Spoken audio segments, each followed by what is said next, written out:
नमस्कार दोस्तों, मेरे पास जो भी पेशेंट आते हैं, मैं एक ऑब्जर्व किया है कि 99% लोगों को सेक्स कैसा करना इसका भी बराबर प्रॉपर नॉलेज नहीं होता है। कितने बार करना ये भी उनको मालूम होता नहीं है और कैसा करना वो भी उनको मालूम होता नहीं है। और इसी सब्जेक्ट को लेके आज मैं आपको साइंटिफिक इन्फॉर्मेशन देने की कोशिश करूँगा और जो भी मेरी नॉलेज आपको मैं ऑब्जर्व करता हूँ वही मैं वैसे वैसे आपके सामने शेयर करने की कोशिश करता हूँ। अगर सही में मेरे वीडियो आपको अच्छे लगते होंगे तो मेरे वीडियो चैनल को लाइक कीजिए, शेयर कीजिए और जाते जाते मेरे चैनल को सब्सक्राइब कीजिए। तो दोस्तों, आज का जो हमारा सब्जेक्ट है कि 99% लोगों को सेक्स कैसा करना है, कितने बार करना है, इसका कुछ नॉलेज ही होता नहीं है। और इसी की वजह से कभी आप सेटिस्फाइड होते हो, कभी आपकी पार्टनर सेटिस्फाइड हो जाती है, कभी आप सेटिस्फाइड हो गए तो आपके पार्टनर नाराज हो जाती है, दोनों को प्रॉपर ऑर्गेज़म मिलता नहीं है। कभी कभी वो जो सेक्स एक्टिविटी होने के बावजूद भी आपको और फील हो रहा है कि और करना चाहिए करके,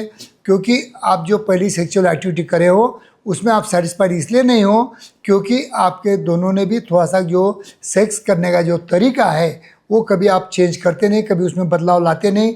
तो इसके वजह से कभी कभी रूटीन में आके आपका सेक्सुअल लाइफ भी आपका थोड़ा सा बोरिंग सा हो सकता है। काफ़ी लोग मुझे पूछते हैं कि डॉक्टर साहब दिन में से कितने बार सेक्स करना चाहिए, वीकली कितना करना चाहिए, मंथली कितना करना चाहिए।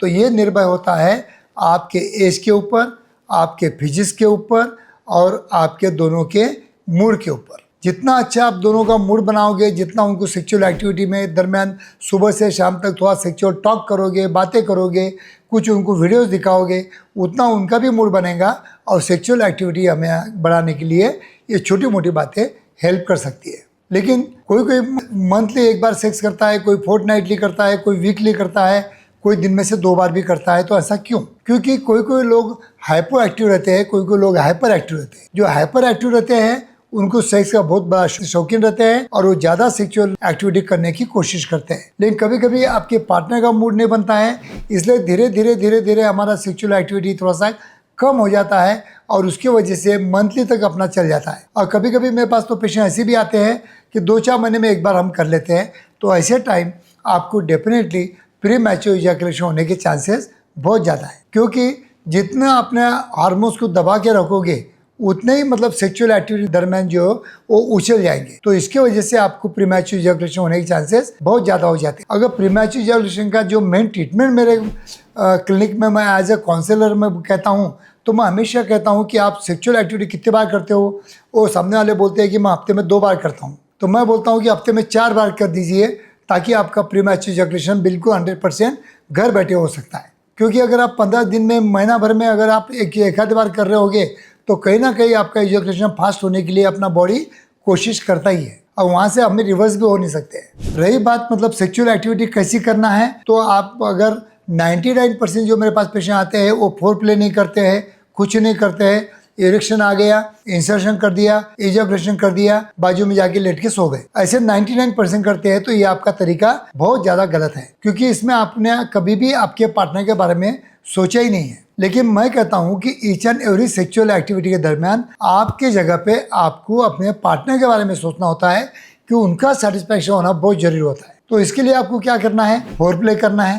प्रॉपर फोर प्ले के काफ़ी मैंने वीडियो बनाए हैं। फोर प्ले कीजिए। फोर प्ले करने के बाद में नीचे आने के बाद में क्लाइटरिस जो ग्रंथि रहती है, एक ग्लैंड रहती है, इसको अच्छा रब कीजिए। इसको इतना रब कीजिए कि आपके पार्टनर कहेंगे कि अब इंसर्ट करो, तभी इंसर्ट करना, क्योंकि क्लाइटरिस रब करते करते ही उनको ऑर्गेज़म आना चाहिए। इतना रब आपको करना है। अब फिर आपको इंसर्ट करोगे तो पहले स्टार्टिंग में स्लोली आपको स्ट्रोकिंग करना है और जब आपका पार्टनर का बॉडी रिलैक्स हो जाता है तब आपको फास्ट स्ट्रोकिंग करके आपको भी इजैकुलेशन करके देना है, ताकि आपका भी ऑर्गेज़म आ जाएगा, आपके पार्टनर को भी ऑर्गेज़म आ जाएगा। और इसके वजह से अगर उनको ऑर्गेज़म आया, उसमें वो एक्टिविटी में से आनंद आया, तो सेकंड टाइम आपकी पार्टनर आपको कोऑपरेट करेंगी। अगर उनको मजा नहीं आया तो कोऑपरेट नहीं करेंगी। तो मेरा कहने का मतलब यही है कि कितने बार सेक्स कर रहे हो इसको महत्व नहीं है, लेकिन कितना अच्छे तरीके से कर रहे हो और कितना आपके पार्टनर को सेटिस्फाइड कर रहे हो उसको बहुत इंपॉर्टेंट है। तो आपकी सेक्सुअल एक्टिविटी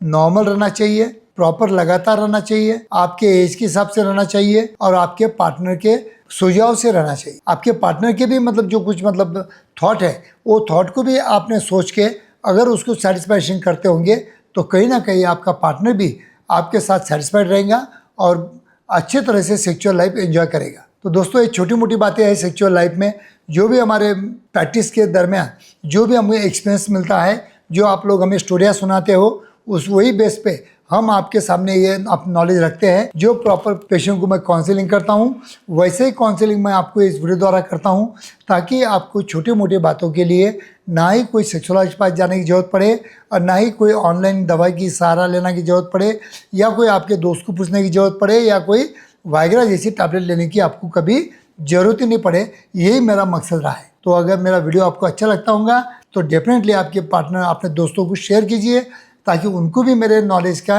कुछ ना कुछ, उनके सेक्सुअल लाइफ में कुछ ना कुछ बेनिफिट मिल सकता है। थैंक यू दोस्तों।